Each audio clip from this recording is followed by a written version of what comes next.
అది ఆర్టిస్ట్కి చావదండి సార్ అది. ఎందుకు నూతన్ ప్రసాద్ కూడా మాకు నాటక రంగంలో ఫ్రెండ్.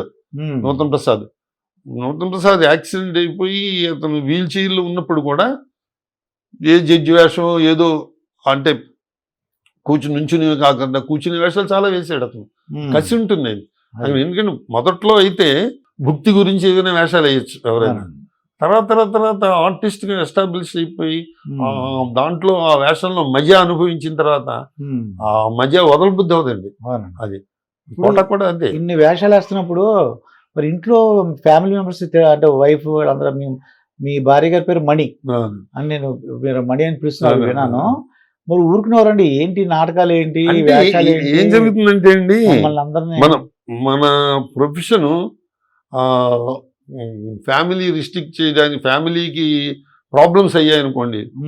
సపోజ్ నా ఇష్టం వచ్చినట్టు ప్రవర్తిస్తూ నేను 4-5 రోజులకి ఇంటికి రావడం, లేకపోతే ఇష్టం వచ్చినట్టుగా తిరగడం, లేకపోతే ఉద్యోగం సరిగ్గా చేయకపోవడం, ఉద్యోగంలో సస్పెండ్ అవ్వడం, ఇవన్నీ డిస్టర్బ్ చేసేస్తాయి కదా ఫ్యామిలీని. ఇవన్నీ వెళ్ళలేవు. నేను బుద్ధిగా ఉద్యోగం చేసుకోవడం, ఏదైనా వేషం వచ్చినప్పుడు సెలవు పెట్టుకోవడం. సెలవు కుదరకపోతే సార్ శనివారం ఆదివారం చేస్తాను సార్, లేకపోతే సాయంత్రం 6ంటికి.